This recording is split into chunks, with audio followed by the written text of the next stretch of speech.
यशोदावांचं नाव घेते जाधवांची बाई. असा काही उखाणा घेऊन लाडू करायला सुरुवात केली. शिदोरीचे लाडू बरं का. आता मी सकाळी सगळे कामं आवरले. आज मी जास्तीचेच कामं सकाळी आवरून घेतले. तर मी जाईपर्यंत मला 3:30 वाजले. मी 3:30 पर्यंत गेले तोपर्यंत माझ्या मोठ्या मामी सासू आणि 2 नंबरच्या मामी सासू आलेल्या होत्या. तोपर्यंत त्यांनी असे काही छान रव्याचे लाडू करून घेतले होते आणि डाळीच्या लाडूची अशी तयारी करून ठेवली होती. तर फक्त आता हे लाडू बांधायचे राहिले होते. मी जायच्या अगोदर ही लाडूची तयारी त्यांनी करून ठेवली होती. त्याच्यानंतर गव्हाच्या पिठामध्ये हळद मीठ टाकून ते लाडू जे वळतो ना आपण त्याचं पण घट्टसर पीठ भिजवलं होतं. मी गेल्याच्या नंतर हा गणपती बाप्पा बनवायचा सांगितला. गणपती बाप्पा बनवले असे काही आणि त्याच्यानंतर हे वळलेले लाडू तयार करून घेतले. पापड्या तळल्या. त्याच्यानंतर पापड्या पण आम्ही दोघींनी तयार केल्या आणि नवरीच्या आईने म्हणजे वरमाईने पापड्या पण तळून घेतल्या, लाडू पण तळून घेतले आणि मधल्या मामी सासू गावाकडे सांगायला गेल्या. कारण गावाकडं पण हळदीला लग्नाला 3-3दा सांगावं लागतं बरं का भाऊकीला. ते एक विशेष म्हणजे मेन मान असतो.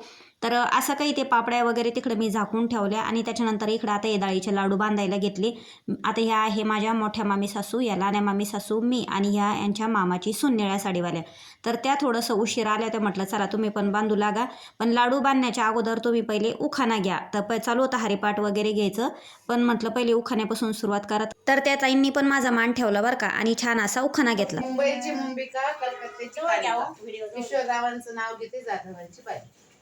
तर आवडला का तुम्हाला उखाणा? तर असं काही आमच्या शिदोरीमध्ये डाळीचे लाडू, रव्याचे लाडू, शेव शंकरपाळे असं काही झालेलं आहे. तुम्हाला कालच्या व्हिडिओत पण दाखवलं. व्हिडिओ आवडला तर लाईक करा, चॅनलला सबस्क्राईब करा. बाय.